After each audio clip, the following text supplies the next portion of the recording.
What's up, guys? I hope you all are doing great today, and I come with some major news, and it's regarding my Discord bot that I wrote named EDI. Now, hopefully you've used EDI before. She's used for Star Wars Galaxy of Heroes and giving you some strategy advice around, 3v3s and 5v5s for Grand Arena, and she's got some other tools for guild management for things like Territory War. Well, she has received a major software upgrade, and I am so excited to share with you this, and it is going to help you strategize more for Territory Wars. There are already some bots out there that can help you do stuff for Territory Wars. We're going to talk about what EDI is going to do differently and how she might add some value to your guild. So let's hop over into Discord. I'm super excited to share this with you guys. So the new command is called TW report for Territory report. And it's going to take 3 different parameters in as your variables. The first one is going to be the ally code of someone in your guild. So for example, this is my ally code.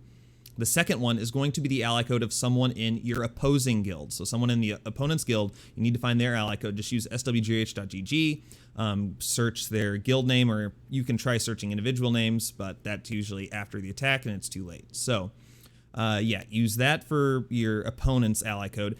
And then this one's kind of interesting. This is going to be a GP threshold, and we'll talk about that here in a second. So what does Territory War Report do? So if you're familiar with my Grand Arena commands that I've written, what she does is she goes ahead and she creates probable teams that the enemy will use, creates probable teams that you could use, and tries to find how many counters each team has and tries to suggest defenses. She's not quite smart enough to suggest defenses for you, but she's going to try to give you as many of the facts as she can about your opponent that you're facing. So what she's going to do is she's going to go through every single person in your guild and every single person in your opponent's guild and create every logical team that they would make. Yeah, so if you've got 50 people in each guild, it's going to create every single team that each person out of those 50 would make. Looking at a lot of teams, right? Now, what this number is, this is the minimum GP threshold required to be considered a valid team, only for your guild. So for example, my guild doesn't really allow anything under 80,000 power to be placed on defense. So why would I want her to create any teams that are under 80,000? It's just going to clutter up my view. So this is just a way of restricting what is going to show up for you. Now, how exactly does this work? Well, it creates teams in a very similar way to my GSE ones do. So it's going to use the same logic and it's going to create the same as my 5v5 Grand Arena does. So the first thing she's going to do is she's going to go through and create all of the teams that your opponents might make. She will tell you the leader of the team, the average GP of those teams. So for example, the opposing guild, Asajj Ventress leads, they have an average GP of around 39,000, 38.5, 39,000, which isn't super great, and there are only 4. Now, depending on, GP of the leaders, Mother Talzin's probably going to be preferred, so CEC 35. So you'll have to pay some sort of attention to that, right? So for example, Night Sisters, you've actually got around 29 teams that you need to worry about. I'm sorry, 39 teams that you need to worry about. And the average GP, probably somewhere around 90,000 is what you need to worry about. And she's going to do that for every single reasonable leader. She's probably not going to give you all of their Tusken Raiders, but she's going to give you most of the normal teams. She's going to tell you how many teams they have and roughly how strong you can expect them to be. Now, here's where it gets really fun, is she's going to create all of the different teams that your guild could make. Now, she's also going to tell you how many teams you have, the average GP of those teams, and this is where it gets really cool, the number of enemy counters. Now, how does this work? How do the counters get created? Why is this actually helpful? Because yes, there are things like DSR bot that are perhaps easier to use. They work faster. They have better dedicated servers. People pay for those. And it can do a lot of cool stuff. Like it can tell you, how many Malaks are on the other team, what relic they're at, what gear they're at, what Zetas they're at. And that's cool. That's a lot of really nice information. So how is this helpful? This defines counters differently than what you might think. So for example, right, if we go down and look at Mother Talzin, we have 30 Mother Talzins, right? We have 30 teams with Mother Talzin. Emperor Palpatine is a known counter to Night Sisters, right? So one could say, okay, well, every Emperor Palpatine team on the other team is going to be a counter, so that's at least 30 per one, so that's going to be 900, right? They have 3,500. That's how it calculates. Just less is more. That should make sense. But that's not necessarily true, right? Because say I have a 115,000 Night Sister team and an 80,000 power Palpatine team. Not going to win. Not going to cut it, right? So a counter is only considered a counter realistically if it's within a certain GP difference of the defending team. And that's what this actually does. It takes each individual team for your guild, places it up against other teams to see if it's actually a counter. So when you see number of enemy counters, that's personalized to your team. So for example, that's why you might get some odd numbers in here, is because just because it's a Palpatine team up against my Night Sister team, they may have 30 Palpatine teams. They may only have, say 7 that can beat me. So my team would only add 7 counters to the number of total.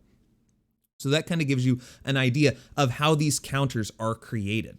And then I also added this average counters per team, not because I don't think that you guys can do any math, but really just because it can be kind of misleading. So for example, if you go down, you look at Poggle the Lesser, right? Only 1,038 enemy counters. Does that mean Poggle the Lesser is better than Kira? No, we only have 6, right? We only have 6 teams that are Poggle the Lesser. And really, you should know Poggle the Lesser really just means Separatist. That's just the one that it picked.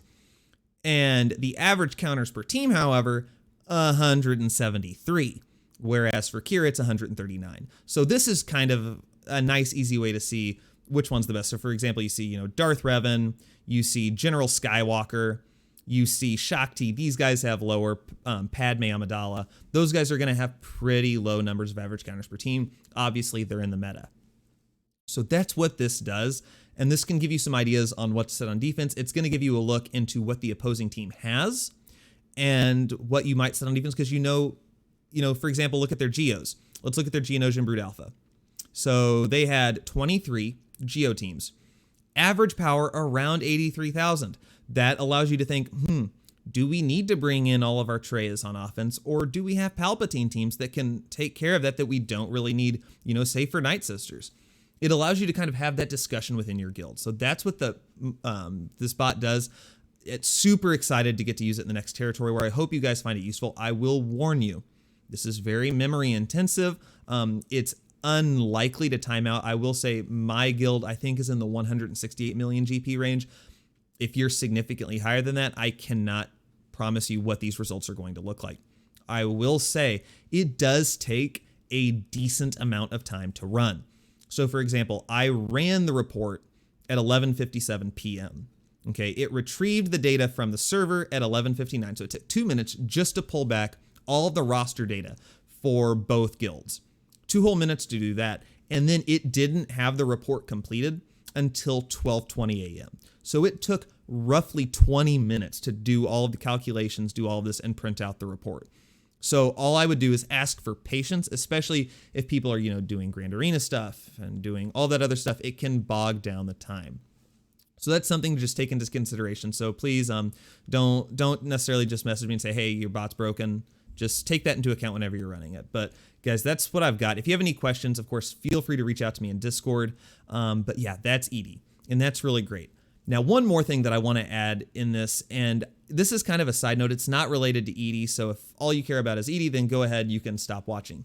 But one thing that I want to acknowledge is I've had some people in my Discord that have asked me, why don't I create a Patreon, and why don't I let them support, any data overages, get a better server, stuff like that. And first of all, to you guys, I've said no multiple times.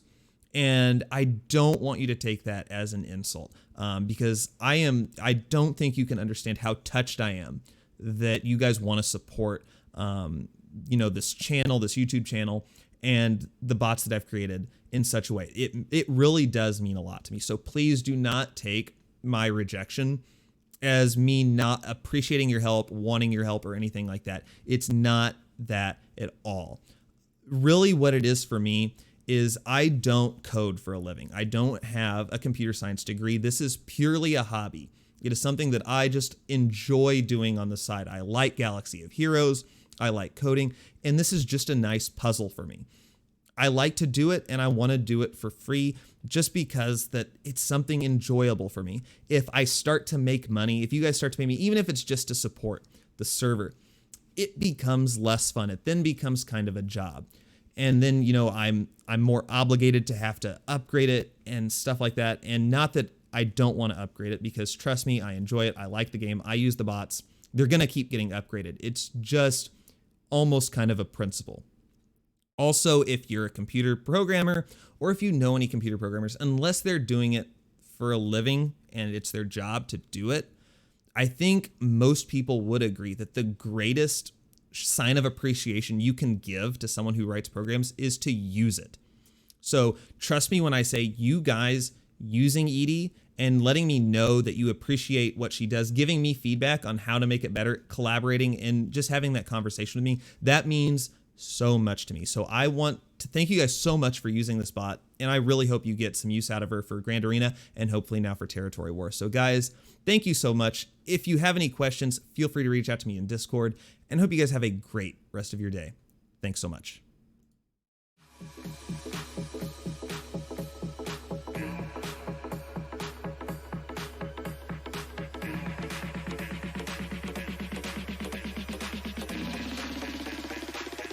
Get down to the baseline.